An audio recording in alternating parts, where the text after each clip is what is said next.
सुहाग गीत लेके आए हैं, कैसे लगेगा कमेंट में जरूर बताना। सुहाग गीत, बेटी सुहाग गीत। हाँ, बेटी बेटा दोनों में गा सकते हैं सुहाग गीत।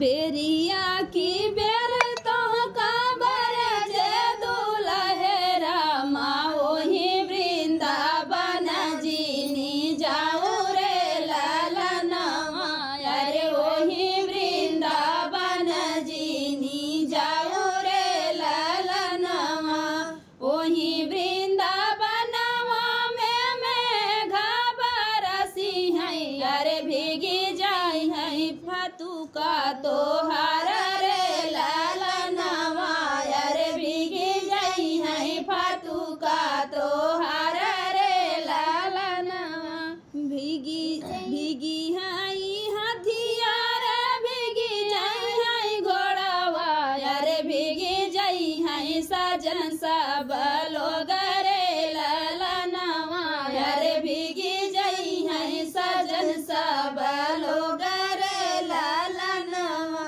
अरे घोड़ावा चढ़ल भीगी है दुल्हे कवने रामा, माथावा तिलक भीगी जाई रे ललनवा, अरे माथावा तिलक भीगी जाई रे ललनवा, भीगेला परदार भीगेला डोलिया, अरे भीगेला बत्ती सौकाहार रे ललनवा, अरे भीगेला बत्ती सौकाहार रे ललनवा, अरे डोलिया भीगी डोलिया में भीगी जाई है दुल्हन कावनी दे, अरे मांगिया से नूरा भीगी जाई रे ललनवा, अरे मांगिया से नूरा भीगी जाई रे ललनवा,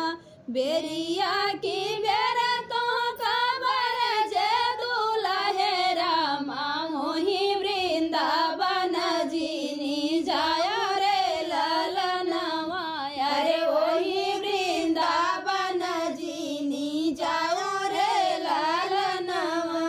तो फ्रेंड था बेटी विवाह गीत, बेटा विवाह गीत, सुहाग सुहाग गीत, बेटा सुहाग गीत। कैसे लगा कमेंट बॉक्स में बताना। फिर मिलते किसी नए गाने के साथ, तब तक के लिए बाय बाय दोस्तों।